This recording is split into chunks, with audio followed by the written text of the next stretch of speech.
अस्सलाम वालेकुम दोस्तों। पहला वनडे मैच जीतने के बाद पाकिस्तानी कप्तान शाहिन शाह अफरीदी जज्बाती हो गए और ऐसा बड़ा बयान दिया कि सारे शायकीन हैरान रह गए। पाकिस्तान और जनूबी अफ्रीका के दरमियान पहला वनडे मैच जैसे ही ख़त्म हुआ तो पूरे मुल्क में जश्न का समा था और ख़ास तौर पर फैसलाबाद के इकबाल क्रिकेट स्टेडियम में 17 साल बाद बैनुल अक़वामी क्रिकेट की रौनकें बहाल हुई तो हर तरफ बहुत ज़्यादा जज्बाती मनाजिर थे और पाकिस्तानी टीम ने शानदार अंदाज में जनूबी अफ्रीका को शिकस्त देकर सीरीज़ का आगाज़ जीत से किया। लेकिन इसी जीत के बाद एक ऐसा लम्हा आया जिसने सबको बहुत ज़्यादा जज्बाती कर दिया। पाकिस्तानी कप्तान शाहिन शाह अफरीदी की आंखों में आंसू आ गए। जी हां दोस्तों, वही शाहीन जो मैदान में मुखालफों के दिल दहला देते हैं आज फतह के बाद भी रोते नजर आए, मगर उनके ये आंसू कमजोरी के नहीं बल्कि मेहनत, जद्दोजहद और फख्र के आंसू थे। ये मैच तारीखी था। 17 साल बाद जब फैसलाबाद क्रिकेट स्टेडियम में इंटरनेशनल क्रिकेट लौटी तो पाकिस्तानी खिलाड़ियों ने सिर्फ मैच नहीं जीता बल्कि शायकीन क्रिकेट के दिल भी जीत लिए। जनूबी अफ्रीका जैसी मजबूत टीम जिसके खिलाफ पाकिस्तान अक्सर होम ग्राउंड्स में भी मुश्किलात का शिकार होता रहा है, आज बेबस नजर आई। कप्तान शाहिन शाह अफरीदी ने ना सिर्फ लीडरशिप में कमाल दिखाया बल्कि अपनी बॉलिंग से भी शानदार मिसाइल कायम की। उनकी कप्तानी, उनके अंदर जो टीम का जोश और मैदान में जो जज्बा था वो अलग ही लग रहा था और वही पाकिस्तानी टीम है जिसका हर फैन ख्वाब देख रहा था। मैच के आगाज में पाकिस्तान ने पहले बॉलिंग का फैसला किया। इब्तिदा में ऐसा लग रहा था कि जनूबी अफ्रीका का पड़ला बहुत भारी है।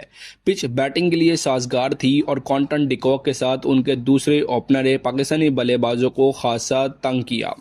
शाहीन, नसीम और नवाज सभी की गेंदों पर बाउंड्रीज लगाई, यानी तमाम बॉलर्स अपने दाव पेच आजमाते रहे मगर कोई भी कामयाब ना हो सका। यहां तक कि सलमान अली आगा को जब 2 इब्तदाई ओवर्स दिए गए तो उन पर भी मुखालिफ टीम ने सख्त हमले किए। मिस फील्डिंग की वजह से 2 चौका ने पाकिस्तान पर दबाव और ज्यादा बढ़ा दिया। सिर्फ 10 ओवरों के अंदर जनूबी अफ्रीका का स्कोर 80 तक जा पहुंचा था और कोई भी उनकी विकेट नहीं गिरी थी।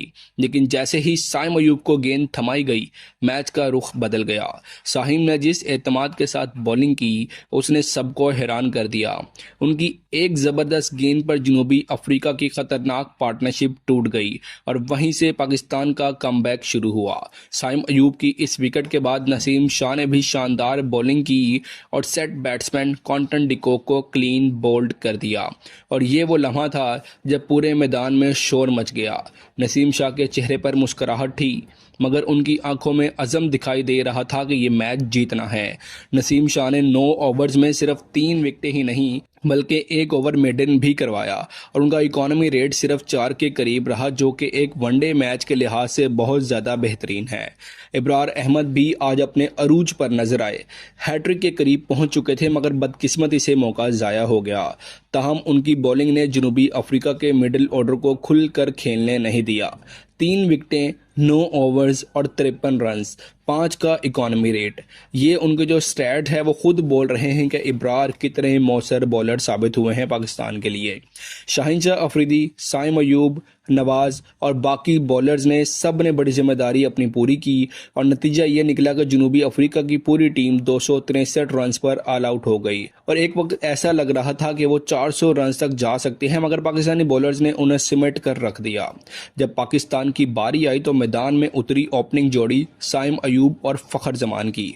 दोनों ने शानदार आगाज किया। 6 ओवर्स में 30 रन्स, कोई विकेट नहीं गिरी और दोनों बैट्समैन मुकम्मल एतमाद के साथ खेल रहे थे। साइम ने समझदारी दिखाई जबकि फखर जमान ने अपना रवायती जारहाना अंदाज अपनाया। नगीडी हो या फिरेरा, फखर ने किसी को नहीं बख्शा। सिर्फ 45 रन्स के अंदर 2 छक्के और 4 चौके लगाए। उनकी बैटिंग देखकर पूरे मैदान में लोग फौजी फौजी के नारे लगाते रहे। बदकिस्मती से फखर जमान की विकेट गिरने के बाद साइम अयूब भी ज़्यादा देर ना टिक सके और 39 रन्स बनाकर पवेलियन लौट गए मगर उनके खेल ने टीम को मजबूत बुनियाद फराहम कर दी थी। उसके बाद बाबर आजम और मोहम्मद रिजवान क्रीज पर आए। शौकीनों की उम्मीद थी कि दोनों दोनों एक बड़ी पार्टनरशिप कायम करेंगे और ये दोनों शायद मैच भी जितवा जाएं।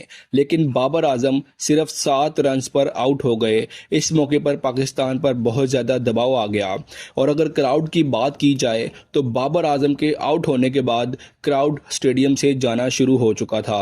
यानी आधे से ज़्यादा लोग सिर्फ और सिर्फ बाबर की बैटिंग देखने आए थे। उन्हें मैच हारने या जीतने से कोई गर्ज नहीं था।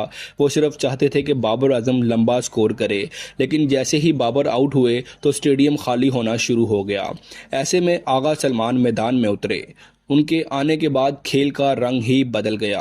मोहम्मद रिजवान के साथ उनकी पार्टनरशिप शानदार रही। एक वक्त ऐसा भी आया जब लग रहा था कि पाकिस्तानी टीम हार सकती है, मगर इन दोनों ने सूरत हाल संभाल ली। रिजवान ने अपनी 56 चौकों की मदद से मुकम्मल की, 55 रन्स बनाए और फिर वो आउट हो गए।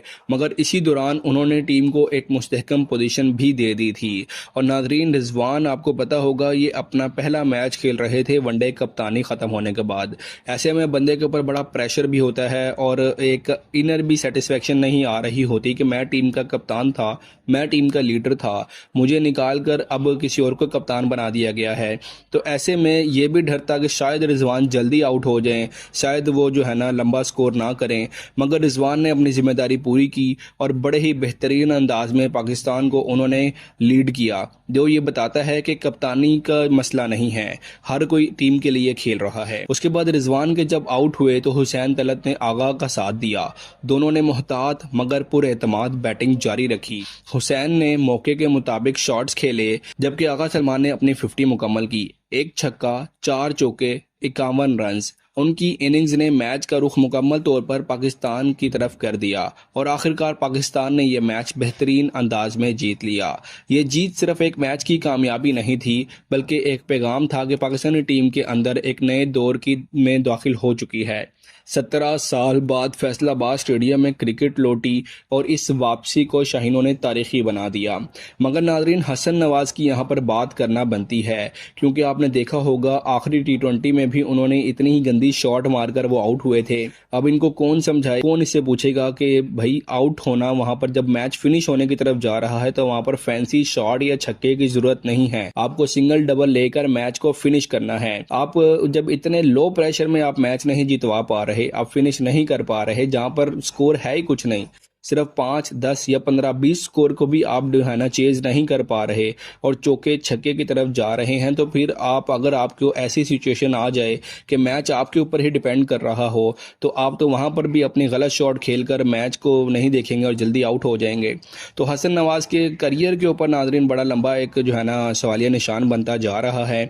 और अगर वो जो है ना अब इस तकनीक को अपनी दुरुस्त नहीं करते और अगर लंबा खेलने की कोशिश नहीं करेंगे तो शायद उनका करियर इतना लंबा नहीं होगा। मैच के बाद जब शहंशाह अफरीदी मीडिया के सामने आए तो उनके चेहरे पर खुशी के जज्बात साफ आया थे। उनकी आंखों में नमी थी और वो बोले, इंसान गलतियों से सीखता है और मैंने अपनी नाकामियों से बहुत कुछ सीखा। जब आप गिरते हैं तो जरूरी है कि दोबारा उठे, अगर दोबारा नहीं उठोगे तो कसूर तुम्हारा है। आज मैं दोबारा खड़ा हूँ अपने पाँव पर, अपनी मेहनत की बदौलत। मेरा कमबैक किसी इत्तेफाक से नहीं हुआ बल्कि सख्त मेहनत से मुमकिन हुआ है।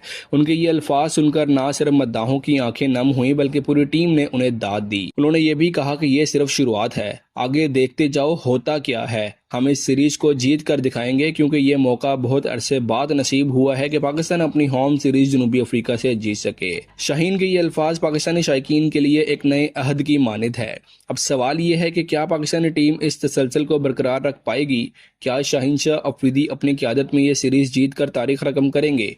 वक्त इसका जवाब देगा। मगर एक बात तय है, आज का दिन, आज की जीत और शाहीन के आंसू पाकिस्तान क्रिकेट की तारीख में हमेशा याद रखे जाएंगे।